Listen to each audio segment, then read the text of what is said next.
Hey Mompreneur, are you feeling overwhelmed by content creation?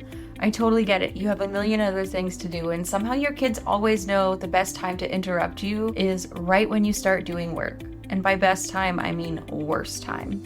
That's why I made the 1 month of Conversation Starters content calendar. It tells you exactly what to post so you can ditch the scramble and get back to what matters most.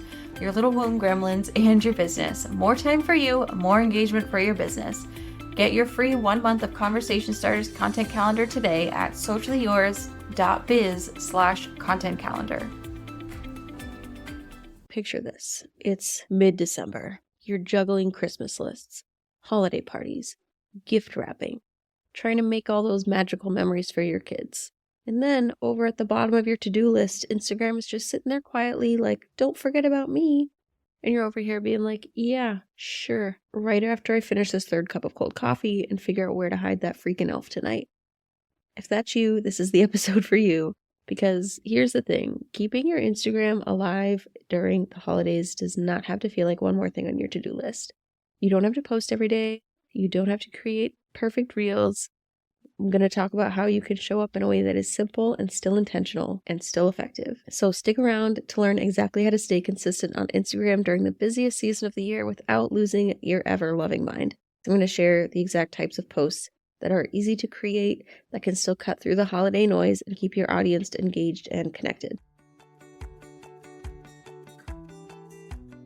Welcome to the Mompreneur Mastery Podcast, where we share actionable Instagram strategies that fit into a busy mom's schedule so that you can get more engagement, more leads, and more sales in less time.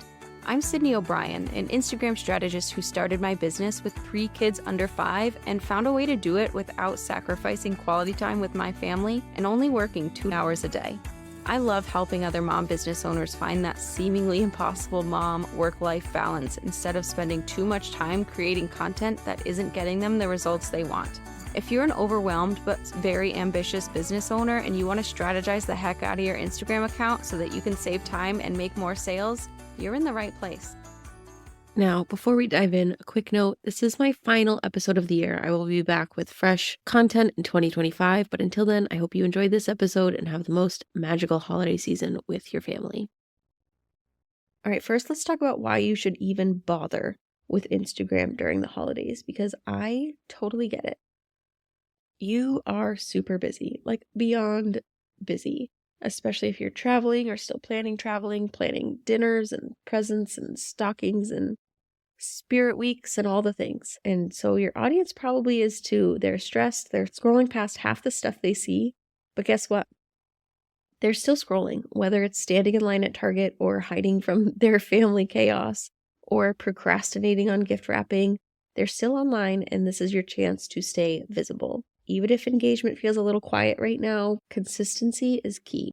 When you keep showing up, even just a few times a week, you're still staying audiences' feeds and at the top of their minds. So that come January, when the chaos settles and people are ready to re-engage, guess who they will remember? You. And that is why the posts that I'm going to be sharing that you should create are more connection-based posts. It's going to be a bit of a breather from all of the sales content in people's feeds. Seems like a great time to foster that connection. And that is exactly what I have told the members in my memberships when they get their weekly post prompts, that the goal for this week is focusing on connection to give them that breather without overwhelming them and without overwhelming ourselves also. Because the holidays are hard for so many people, from stress, from overwhelm, loneliness, seasonal depression, family stuff. It can be a lot. So your post can be this just tiny little ray of sunshine, just like a quick little message or virtual hug that they really needed in someone's feed, reminding them that they're not alone and that they've got this. So it's not just good for business, it's good for connection and it's good for your audience. So let's talk about what you can post so you can stay consistent without overthinking it or losing your ever-loving mind. I'm going to break it into 3 types of posts that are super effective during this season and give a quick example of each. Each one serves a purpose, and when you mix them together, they can create a really powerful strategy for the chaotic season, for the mid-November to end of December timeframe. So the first one I want to talk about are personal posts. These are just quick Relatable moments that gives your audience a glimpse into your day-to-day life, like little snapshots of the chaos or the joy or whatever it is that's going on, those moments that make you, you. They are short, they're sweet, and they are so easy to create. So an example for me, because my audience is mom business owners, I could do a quick post about trying to get my kids' Christmas list together and share a story about how my 4-year-old wants literally everything he's ever seen in every commercial. And when we got that Amazon mailer, the one with all the toy ideas on it, he circled every single one, and trying to get him to narrow that list down and find out what his favorites were was a traumatic experience for everyone. Or I could talk about how every time I suggest a gift option for the teenager in the house, she rolls her eyes. These posts get so many comments because people can relate. Personal posts are all about relatability and reminding your audience that you're a real person. It's just not a random bot behind a screen, not some huge, perfectly polished brand. People connect with people. Reminding them that you're a person with these short personal posts helps foster that connection. The second kind of posts I want you to share would be storytelling posts. Storytelling posts are a little bit different because they go deeper. So these are the posts where you take your audience on a journey. They have a beginning, a middle, and an end, and they usually share something meaningful, funny, or just a little messy. So let's say you want to share a holiday memory. You could write something like, every year I try to make Pinterest-worthy gingerbread houses with my kids. And every year we end up with lopsided disasters that look like they've survived an earthquake. But those messy memories, they are my favorite part of the holidays. It's a reminder that perfection isn't the goal, connection is. Storytelling posts are all about creating an emotional connection. It's kind of personal, but it connects back to your business. And most importantly, connects to your audience. It gives them something to hold on to, something that makes them feel inspired or comforted, or just a little bit less alone. And then the third kind of posts are going to be, we're digging deep into the connection posts here. The first two types do foster connection, but these go to a much deeper level. So these are the ones where you pause and you think about your audience's emotional state. What are they going through right now? What are they experiencing? What are they feeling? Because honestly, the holidays are not easy for everyone. There's financial struggles, family struggles, the general pressure to make everything perfect. This time of year can feel really, really heavy. And that is why we want to share connection posts. They can be really simple, but they can also be really powerful. It's just like a quick inspirational or motivational reminder that kind of gives them the sense of, I see you and you're not alone. So for me, my audience is moms, small business owners.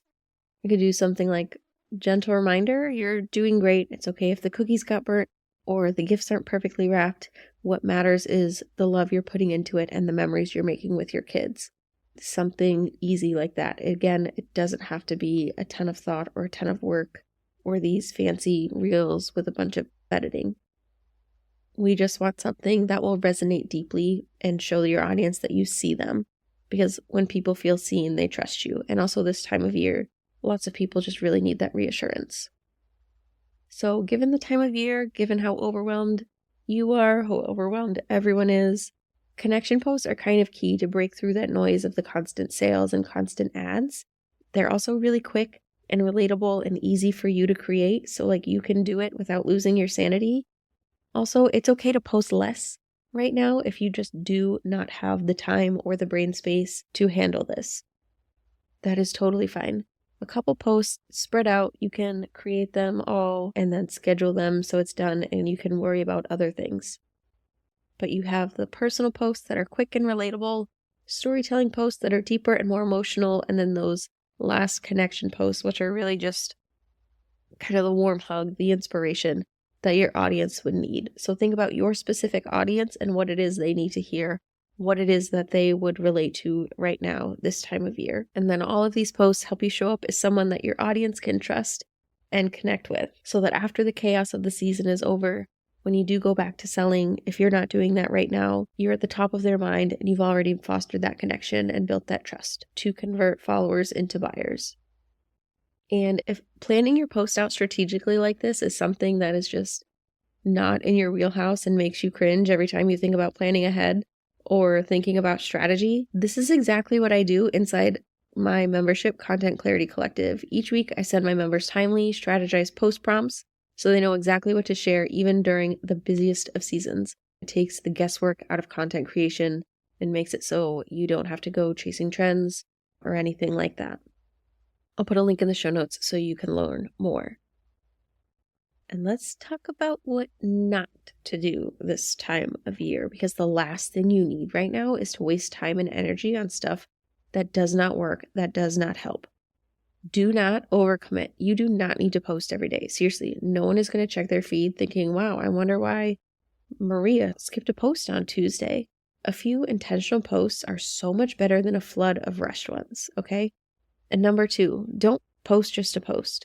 Your post shouldn't feel like an afterthought, like you're just throwing things out there to have something. If you're not feeling inspired, skip it. It's better to post nothing than to post something that feels off-brand or forced. And number 3, try not to stress about analytics, the metrics that you're getting on your posts. Reach and engagement might be down this time of year, and that is okay. There's a lot going on for everyone, so just focus on showing up consistently instead of obsessing over the numbers. I've also noticed lately that it's taking longer for people to see my posts, so if you're worrying early on, it might just be they haven't seen the post yet. Like, instead of getting the majority of my likes and comments within the first day, it might be over a few days. And then it starts picking up. And I think that could very easily be attributed to how busy people are right now. So even if it feels quiet now, consistency is what is going to keep you at the top of mind. So when January comes around and everyone is ready to re-engage, to work more on whatever it is that you do, you're already going to be at the top of their mind. And if you're feeling super burnt out and thinking, oh my gosh, I need a system for this, especially moving into 2025, I've got goals to reach and I need a plan to get there. I have got you covered, because in January, I am actually hosting a free 5-day challenge to help you create a stress-free content plan that's strategized for sales, following my 5 steps to sales Instagram strategy. So you can have an actual plan to reach your goals instead of running around like a chicken with your head cut off. I'm going to break it down step by step so you know exactly what to post and why, and how to make sure your content is all working together to lead to consistent sales. So stay tuned for the sign-up details, because I cannot wait to help you kick off the year with a plan. And once you publish these connection posts that we talked about in this episode, I would love it if you would either tag me in the comments so I can see it, or DM it to me. My handle is at socially.yours.strategist. So tag me in the comments or send it to me so I can make sure to give your post some love. Thank you so much for listening to Mompreneur Mastery, Simple Instagram Strategy for Busy Moms. If you were listening to this episode and found yourself nodding along, I would love it if you would find me on Instagram and send me a message telling me your biggest takeaway. My handle is at socially.yours.strategist. And don't forget to grab your free 1 month of Conversation Starters content calendar so that you know exactly what to post to get more comments without spending hours brainstorming Instagram post ideas. You can get it at sociallyyours.biz/content-calendar or head to the link in the show notes.